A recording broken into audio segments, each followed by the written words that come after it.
Hello champions, in this session we are going to be covering all the TCS sections one by one. So even if you are somebody who is learning TCS for the very first time, you can still watch this video. This video will be a big value add for you. So there are totally 5 sections only in TCS guys. Number 1, we have section 206C1 which deals with atoms. I'll tell you what atoms are. Then we have section 206C1F which deals with motor vehicles. And then we have section 206C1H which deals with other goods. Okay, and then we have two more sections, 206C1G which deals with two things which I'll tell you what they are, and then 206C1C which deals with lease or license. Now see, these three sections, one family, these two sections, one family. In these three sections, a common point is there is goods. We are buying or selling goods. Okay. So I'll tell you how TCS will work. I have the buyer on one side. I have the seller on the other side. The seller is selling goods to the buyer. So when the buyer is paying consideration for the goods, along with the consideration, the buyer will pay TCS also to the seller. So who is the main person over here? The seller becomes a main person. The seller becomes a collector of tax.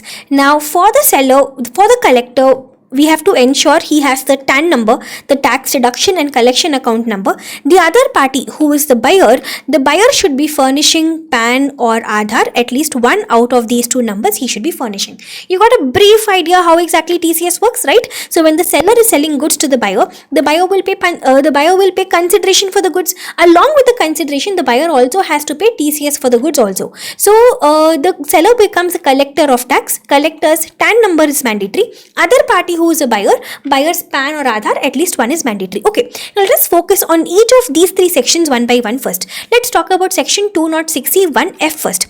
So here what happens guys, we have the buyer on one side, we have the seller on the other side. The seller has sold to the buyer a motor vehicle. Please notice I am not using the word motor car.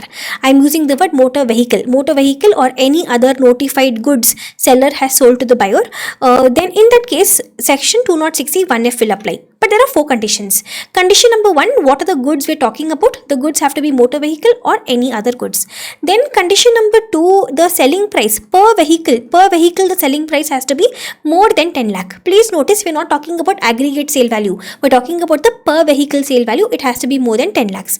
Point number 3, the buyer, this person who is buying the vehicle, this buyer has to be a retail buyer. That is, a buyer must be an end consumer. He must be buying the car for himself. He must be a retail buyer, which means he must be buying the car for himself. He should not be a retailer. And the 4th condition guys, the last condition is that the seller should be an R hijack seller. Now what do you mean by R hijack seller? I'll tell you. See, R hijack seller means a seller who either he will be an individual or a HUF, or he will be any other person guys. So if he's an individual or HUF, then in that case his preceding previous year turnover should be more than 1 crore, or his preceding previous year gross receipt should be more than 50 lakhs. Understanding? So be careful. Either he will be an individual or HUF, or he will be any other person.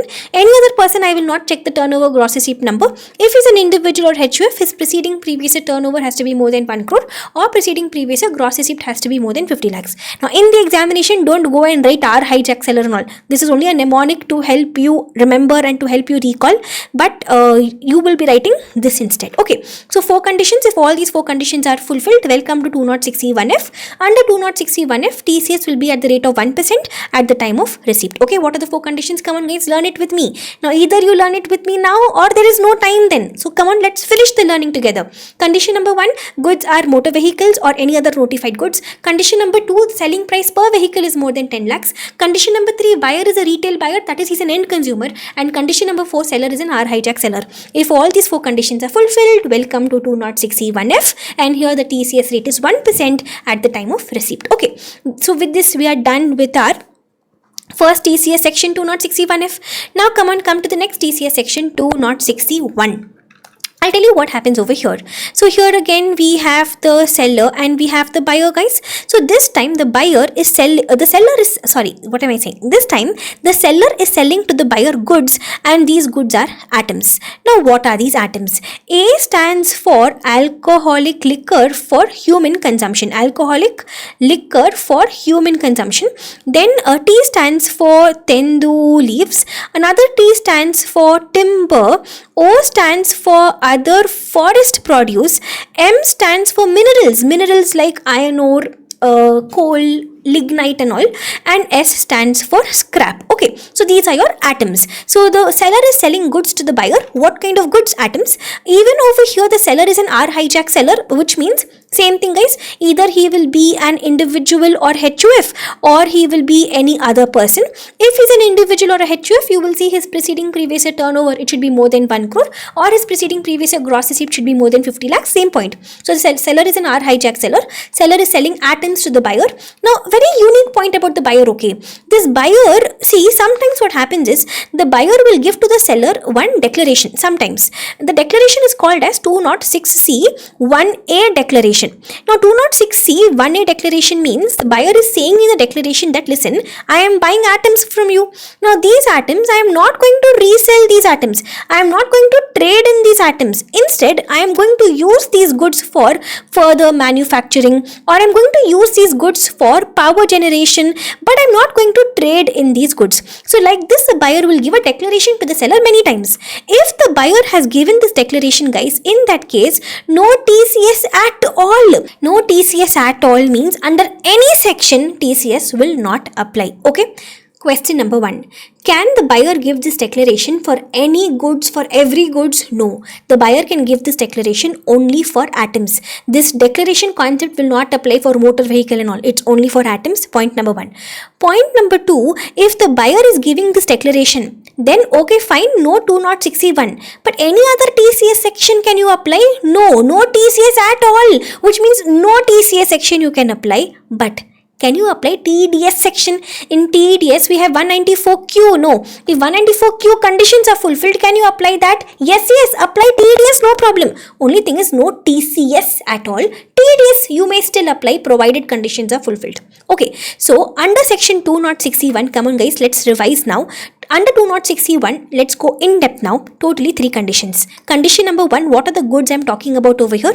The goods are atoms. Alcoholic liquor for human consumption, tendu leaves, timber, other forest produce, minerals and scrap. Okay. Condition number 2, the seller is an R hijack seller, which means if he's an individual or HUF, preceding previous year turnover gross receipt should be more than the limit. Condition number 3 is that the buyer should not have given this declaration, guys, because if the buyer gives this declaration, then no TCS at all. So therefore, if you want to apply this section, the buyer should not have given the declaration. Okay, so if all these 3 conditions are fulfilled, welcome to 206C1. Now under 206C1, what will be the TCS rate? It depends. If it is tendu leaves, then 5%. Then TO2, timber, other forest produce, for these 2, the TCS rate will be 2.5%. Everywhere else, 1%. And this TCS will be collected when? At the time of receipt or debit, whichever is earlier. In TDS, we say payment or credit, whichever is earlier. No, ulta in TCS, receipt or debit, whichever is earlier. Okay, that's all. This is 206C1 atoms. Now, I'm not going to let you, go on so easily. Before we go to the next section, can we try to do one comparative analysis between our first 2 TCS sections? 2 TCS sections we have completed. No, 206C1F, which talks about motor vehicles, and 206C1, which talks about atoms. So let's do one comparative analysis between the two. 206C1F, the first TCS section, what kind of goods are we talking about? Motor vehicles or any other notified goods. 206C1, the second TCS section, the goods over here are atoms. Then in 206C1F, what was the TCS rate? 1%, guys. 1% at the time of receipt. In 206C1, 3 TCS rates we have. For tendu leaves, it is 5%. For TO, that is T for timber, and O for other forest produce, it was 2.5%. Everywhere else, it is 1%. When? At the time of receipt or debit, whichever is earlier.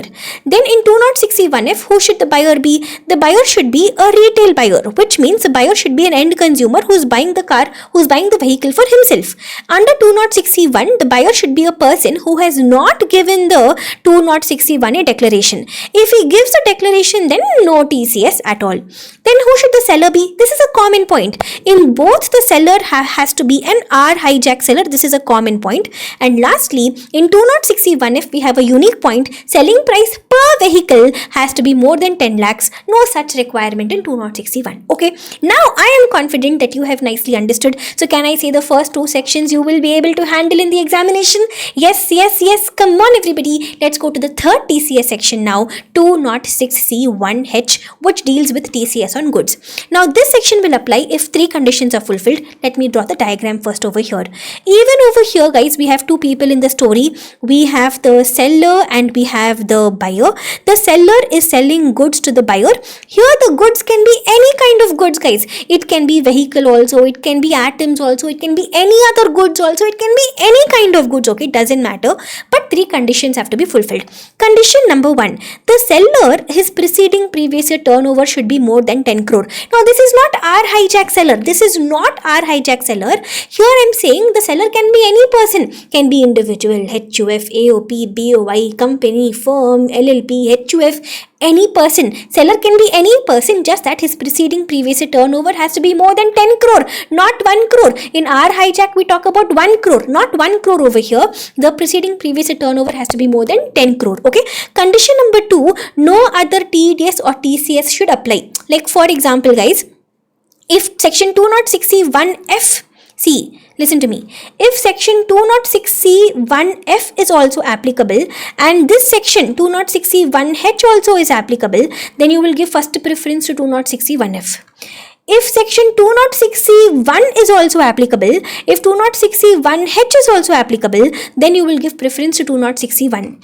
If section 194Q TDS is also applicable, section 206C1H is also applicable, you will give preference to 194Q, which means 206C1H is least preferable section. If none of the other sections is applicable, then only you will apply 206C1H. Understanding? If any other TDS section is applicable, if any other TC section is applicable, apply that. Don't apply 206C1H. If none of the other TDS or TCS sections are applicable, only then you will apply 206C1H. Okay. And then comes a third condition. Between this buyer and between the seller in the entire year put together, total transaction, total sale, including GST, the total sale is more than 50 lakh rupees. So condition number 1, the seller should be a person whose preceding previous year turnover is more than 10 crore. Condition number 2, no other TDS, no other TCS is applicable. Condition number 3, the aggregate transaction between this buyer and seller in the entire year, including GST, should be more than 50 lakhs. If all these three conditions are fulfilled, welcome to 206C1H. In 206C1H, very special point, guys, the TCS rate is only 0.1%. 0.1% of the excess above 50 lakhs, which means if the total transaction between the buyer and seller is, let's say, 60 lakhs, okay. So in that case, what is the excess above 50 lakhs? 10 lakhs? No, the 10 lakhs into 0.1%, this is what the TCS will be, and this TCS will be collected at the time of receipt. Okay, so this was 206C1H. Three conditions, tell me one last time. The seller is a person whose preceding previous year turnover is more than 10 crores. Condition number 2, no other TDS, no other TCS is applicable. And condition number 3, the aggregate transaction including GST is more than 50 lakh rupees. If all these conditions are fulfilled, then the TCS rate at the rate of 0.1% of the excess will apply. 0.1% of the excess above 50 lakhs. Okay, 0.1%.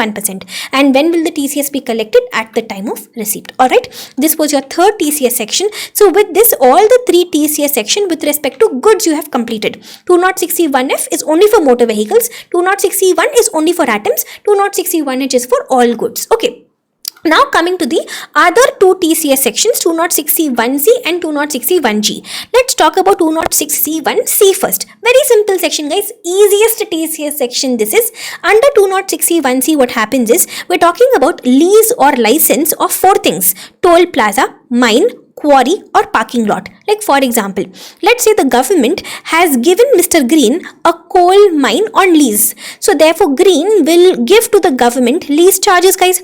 So when Green is giving lease charges to the government, along with the lease charges, the government will collect TCS also. So lease or license of toll plaza, mine, quarry or parking lot. Welcome to 206C1C. There are no limits over here, no turnover criteria, nothing, guys. Simple section this is. The point is, when you are paying lease charges, along with the lease charges, you'll also have to pay TCS. TCS at what rate? At the rate of 2% at the time of debit or receipt, whichever is earlier. Okay, lease or license of 4 things: toll plaza, mine, quarry, parking lot. TCS at the rate of 2% will apply at the time of debit or receipt, whichever is earlier. Okay, then comes your last TCS section, guys, 206C1G. This, according to me, is the most important TCS section from your September 25 examination point of view. Let me discuss this with you carefully. Now, under 206C1G, see, listen, you have completed the remaining 4 TCS sections. This is the last TCS section, guys. After this, 2 extra points only we have. So come on, patiently, nicely, slowly, let's understand this section 206C1G. Inside this section, there are 2 limbs, okay? Let's focus on the first limb. The second limb is a very small and simple point only. The whole drama is in the first limb only. So in the first limb, we're talking about overseas remittance. Full FEMA flashback you will get over here. So let's say there's this person, Mr. Blue, he is in India, and there's this person, Mr. Green, who's in the US, okay? So Blue wants to make an outward remittance to Green. Blue wants to basically send money to Green. So, and he wants to send money under LRS, that is under liberalized remittance scheme, without RBI approval. Up to $250,000 he wants to send. Okay. So when he gives the money to the authorized dealer, along with the money, the authorized dealer will collect TCS from him. Now let's understand how to calculate this TCS. It depends upon the amount. It also depends upon the purpose. Up to 7 lakh rupees, there will be no TCS. Up to 7 lakh rupees, no TCS. If the overseas remittance is more than 7 lakh rupees, then on the excess there will be TCS. At what rate? If it is out of section 80E loan, which means out of education loan, then at the rate of 0.5% of the excess. If it is for education purposes or medical purposes, then at the rate of 5% of the excess. For any other purpose, it will be at the rate of 20% of the excess. Okay, let me give you one small numerical example to help you understand. Look at this example. Let us say I did totally 3 transactions during the year. My first transaction was I made an overseas remittance of 2 lakh rupees out of section 80E loan. 7 lakhs exemption I have. 2 lakhs is within 7 lakhs, guys. So therefore on this transaction there will be no TCS. So total 7 lakh exemption I have, and mind you, this 7 lakh is per annum exemption. It's an aggregate exemption per annum, which means all the transactions during the year put together, total exemption I can get for 7 lakh rupees only. Every year this limit will reset. So per annum limit, aggregate limit 7 lakhs. So out of 7 lakhs, how much exemption I have enjoyed? 2 lakhs exemption I have enjoyed. So how much exemption I still have? 5 lakhs exemption I still have. Okay. Then I entered into the second transaction after this. My second transaction was, let's say, in September. This time I'm making an overseas remittance of 11 lakh rupees for medical treatment. Now out of this 11 lakh rupees, how much exemption I will enjoy for TCS? 5 lakh exemption I'm left with? No. So I will enjoy 5 lakh exemption. So TCS will be only on the balance 6 lakhs, guys. So education purpose or medical purpose, the TCS rate will be 5%. So 5% of 6 lakhs is going to be 30,000 rupees. This is what my TCS will be for the second transaction. Okay. Then after this, what happened on in the month of December, I made one more overseas remittance. I spent 1 lakh rupees for some other purpose on 12th December 24. Now, do I have any exemption left, guys? Total 7 lakh exemption I have for the year. 2 lakhs I enjoyed against this 80E loan. Then 5 lakhs I enjoyed over here against a medical treatment loan. So do I have any exemption left out of the 7 lakhs? No, nothing is left. So I'm making an overseas remittance of 1 lakh. Any other purpose, for any other purpose, the TCS rate is 20%. So at the rate of 20%, I'll have to pay TCS. Getting my point, everybody? So the point over here, the main point over here is that number 1, the TCS rate will depend upon the amount of the overseas remittance also. It will depend on the purpose also. Up to 7 lakh exemption you will get. 7 lakh is going to be the total aggregate exemption for all the transactions put together. For all the purposes put together, 7 lakh total exemption you will get. Okay. Per annum this exemption limit is. And one more thing is, see, can I say that 80E loan is only 0.5%. So over here, I will not enjoy the 7 lakh exemption. Instead, let me enjoy the 7 lakh exemption over here because TCS rate is higher. No, I can't say like that. I'll have to go in chronological order. First transaction happened on 1st May 24. So here I will enjoy the 7 lakh exemption for the first time. Second transaction happened on 1st September 24. So balance exemption I will enjoy over here. Third transaction happened on 12th December 24. On that date, I was not even left with any exemption. So therefore, on the entire amount, TCS will be collected. You're getting my point, guys? So we'll have to go in chronological order. Understanding? So on the first, if I'm making an overseas remittance, listen to my final revision. If I'm making an overseas remittance, on the first 7 lakh, there will be no TCS. Then whatever is the excess overseas remittance, excess above 7 lakhs, on that excess excess, there will be TCS. Rate of TCS will depend upon the purpose. If this excess is relating to section 80E education loan, then on this excess the TCS rate will be at the rate of 0.5%. If this excess is relating to some education purpose or medical purpose, then the TCS rate will be at the rate of 5% of this excess. If the excess overseas remittance is relating to any other purpose, then the TCS rate will be at the rate of 20% of this excess. Okay, so on the first 7 lakh of the overseas remittance, no TCS. On the excess remittance above 7 lakh, on the excess only there will be TCS. The rate will depend upon the purpose. Alright guys, this was your first limb under 206C1G. Now listen, there is one more possibility in the first limb itself. The possibility is something which they have not tested till now, so be careful. There may be a possibility where, let's say, I want to make an overseas remittance, guys. Like, let's say Blue is sending money through Western Union also. Blue is sending money through Thomas Cook also. So Blue is sending money through multiple authorized dealers. Same person is sending money through multiple authorized dealers.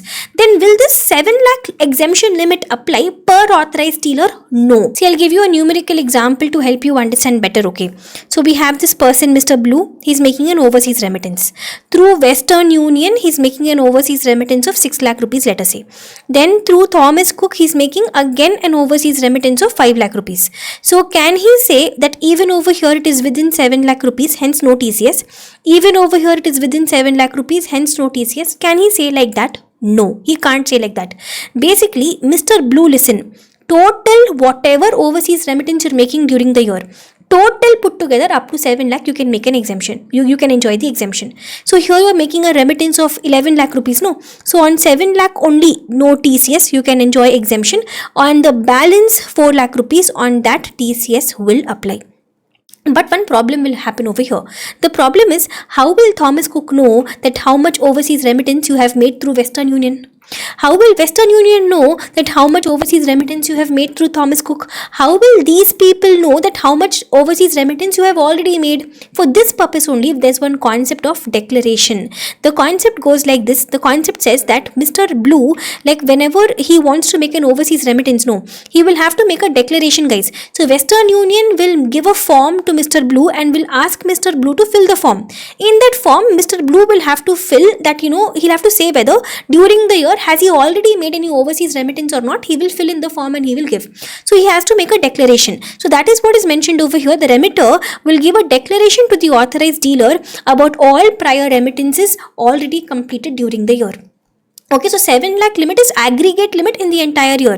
So even if you're sending the money through multiple authorized dealers, still 7 lakh exemption you can enjoy. Total put together you're sending 11 lakh rupees, which is more than 7 lakh rupees. So on the excess 4 lakh rupees, there will be TCS. But how will the authorized dealers know that how much have you already remitted through other authorized dealers? For that purpose only you are supposed to give a declaration. When you are making a remittance through Western Union will ask you to give a declaration saying how much have you already remitted through other authorized dealers. So on that basis calculation will happen. Okay guys, so 7 lakh is aggregate limit per annum. Okay, so this was your first limb, guys, overseas remittance. Then comes the second limb with respect to overseas tour package. This is very simple. Let's say Mr. Blue wants to go to Australia for a vacation. So he is buying a tour package from Make My Trip. Tour package means not just travel ticket, even stay. So travel ticket plus stay, full tour package he is buying from Make My Trip. Not for domestic tour package. He is not going to Shimla. He is going to Australia. He is going outside India. Okay, overseas tour package he is buying from Make My Trip. So when he buys his tour package, he has to pay Make My Trip consideration. So along with consideration, Make My Trip will collect TCS also. How much TCS? On the first 7 lakhs, 5% TCS will be collected. On the balance above 7 lakhs, 20% TCS will be collected. Be careful, over here 7 lakhs is not an exemption amount. Whether it is less than 7 lakh, whether it is more than 7 lakh, TCS will apply. Only thing is that rate will change. Like for example, if I buy overseas tour package for 8 lakhs, okay, then in that case, on the first 7 lakh, TCS will be at the rate of 5% only. On the balance 1 lakh, TCS rate will be at the rate of 20%. Understanding? So in the first limb, 7 lakhs was exemption amount. Up to 7 lakhs, no TCS. In the second limb, whether it is less than 7 lakh, whether more than 7 lakh, doesn't matter. TCS will apply. Only thing is rate will change. Up to 7 lakh, TCS will be 5%. On the excess above 7 lakh, the TCS will be 20%. Okay guys, and lastly, no TCS on payments made by international credit cards. Alright, perfect. So can we make one quick revision of all the 5 TCS sections? With this, all our 5 TCS sections we have completed. Let's do one nice quick revision. Our first TCS section was section 206C1F, right? Now in this TCS section there were totally 4 conditions. Condition number 1, the seller should be an R hijack seller. Condition number 2, what kind of goods are we talking about? We're talking about motor vehicles or notified goods. And condition number 3, the selling price per vehicle the selling price has to be more than 10 lakh rupees. And condition number 4 is that the buyer has to be a retail buyer, which means he must be an end consumer. So if all these conditions are fulfilled, then TCS will be at the rate of 1% when at the time of receipt. Right, so this was your 206C1F, your first TCS section. Then after this, our second TCS section was section 206C1. So in this section we had 3 conditions only. Condition number 1, what kind of goods are we talking about? Atoms. Then condition number 2, the seller is an R hijack seller. And condition number 3 is that the buyer should be a person who has not given section 206C1A declaration, because if he gives this declaration, then no TCS at all. No TCS under any section will apply, no TCS at all. But this declaration can be given only for atoms. You can't give this declaration for other goods like motor vehicles and all. You can't give this declaration, it's only for atoms. So if this declaration is given under any section for that transaction, TCS will not apply, but TDS may still apply if 194Q conditions are fulfilled. So if all these conditions are fulfilled, TCS rate will be at what rate? On Tendu leaves, it will be at the rate of 5%. On TO2, that is on timber and other forest produce, at the rate of 2.5%. Everything else at the rate of 1%. When will this TCS be collected? At the time of receipt or at the time of credit, whichever is earlier. Okay, and what does ATOM stand for? A for alcoholic liquor for human consumption, T for tendu leaves, T for timber, O for other forest produce, M for minerals, and S for scrap. Then after this, our third TCS section was 206C1H. Here we had only 3 conditions, guys. Condition number 1 is that the seller can be any person, just that his preceding previous year turnover has to be more than 10 crore. Then condition number 2, no other TDS section should apply, no other TCS section should apply. Last priority only you will give to 206C1H. And condition number 3 is that the aggregate sale between the buyer and the seller, including GST, the aggregate sale has to be more than 50 lakh in that particular year. So if all these conditions are fulfilled, then TCS at the rate of 0.1% will apply, but 0.1% of the excess above 50 lakhs. And when will this be collected? At the time of receipt. Okay. Then after this, our next TCS section was section 206C1C, where we spoke about lease or license. Lease or license of how many things? 4 things, guys. We had mine, quarry, toll plaza, or parking lot. So any of these things, lease or license, TCS will be at the rate of 2% at the time of receipt or credit, whichever is earlier. And then finally, now we learnt about section 206C1G. Now here we had 2 limbs. In our first limb, we're talking about overseas remittance. So if I am making an overseas remittance, how much exemption will I enjoy, guys? Up to 7 lakh. Up to 7 lakh, aggregate up to 7 lakh, there will be no TCS at all. But if I make a remittance above 7 lakh, whatever is the excess above 7 lakh, on the excess there will be TCS. The TCS rate will depend upon the purpose of the remittance. If the remittance is out of section 80E education loan, then the TCS rate will be very small rate at the rate of 0.5% of this excess. But if the excess is relating to some education purpose or some medical purpose, then here the TCS will be at the rate of 5% of this excess. If the excess is relating to any other person, here the TCS will be collected at the rate of 20% of this excess. Okay, and then one more point we had learnt with respect to overseas tour package. In overseas tour package also we talk about the 7 lakh number, but here 7 lakh is not an exemption. Only thing is TCS rate changes. So if the overseas tour package is up to 7 lakh, then the TCS rate will be at the rate of 5%. If it is more than 7 lakh, then up to 7 lakh 5%. Whatever is the excess above 7 lakh, on the excess the TCS rate will be 20%. Even 206C1G, even here the TCS will be collected at the time of receipt or credit, whichever is earlier. So if you notice, see 2 sections, all right, 206C1F and 206C1H. These two sections only we collect TCS at the time of receipt. All the other sections we collect TCS at the time of receipt or at the time of credit, whichever is earlier. Only these two sections only we collect at the time of receipt. All other sections, receipt or credit, whichever is earlier. Understanding, guys? So with this, all our 5 TCS sections I've discussed with you. I've also given you a summary over here. Now come on, one final thing, guys, listen to me. Section 206CC. Like how in TDS you have section 206AA. In TDS, when does 206AA apply, guys? It applies when the deductee is neither giving PAN nor giving Aadhaar. That is when you apply 206AA. Similarly, in TCS we have 206CC, right? So in TCS what happens is we have the seller and we have the buyer, guys. So when the seller is collecting consideration from the buyer, along with the consideration, seller will collect TCS also. So the main person over here is a seller. Seller's PAN number is required, but the other party is buyer. Buyer's PAN or Aadhaar, at least one we require. But if the buyer is neither giving PAN nor giving Aadhaar, he's neither giving PAN nor he's giving Aadhaar, then 206CC will apply. Because of 206CC, the TCS rate will increase. The TCS rate will now become 2 times the rate or 5%, whichever is higher, but maximum 20%. Like for example, let's say 206C1F is applicable, okay, and the buyer is neither giving PAN nor giving Aadhaar. So the TCS rate will be 2 times the rate. In 206C1F, the rate is 1%. So 2 times of 1% will be 2% or 5%, whichever is higher. Which is higher? 5%, but it should not exceed 20%. Yes, it is not exceeding 20%. So 2 times the rate or 5%, whichever is higher, but maximum 20%. I'll tell you why 20%, okay? Because in 206C1G, how will the computation be? Just imagine, let us say 20% TCS rate is applicable. In 206C1G, you have the 20% TCS rate, right? Let's say the 20% TCS rate is applicable and PAN, Aadhaar, none of these two numbers you're furnishing. So 2 times the rate, 2 times of 20% will become 40%. 40% or 5%, whichever is higher will be 40%. It will be too high. So that is why we are restricting it. We are putting a cap over here that in any case TCS should not exceed 20%. Okay. So 2 times the rate of 5%, whichever is higher, but maximum 20%. However, in 206C1H, remember 206C1H, guys, in 206C1H alone it is slightly different. In 206C1H it will be 2 times the rate. So in 206C1H TCS rate is 0.1% of the excess above 50 lakhs. So 0.1% into 2, which will be 0.2%, or 1%, whichever is higher, that is 1%.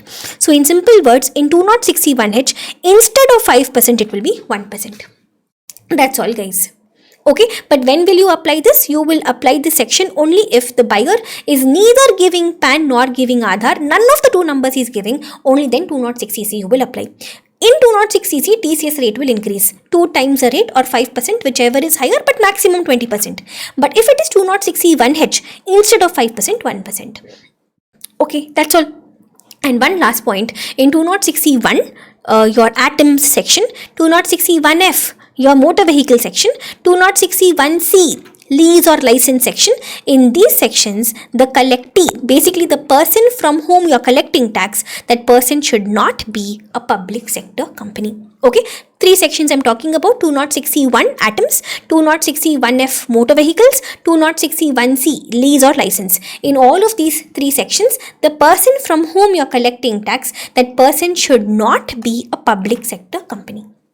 Alright, with this, your entire TCS discussion is completed. Now you are ready to take up any question you will be able to handle.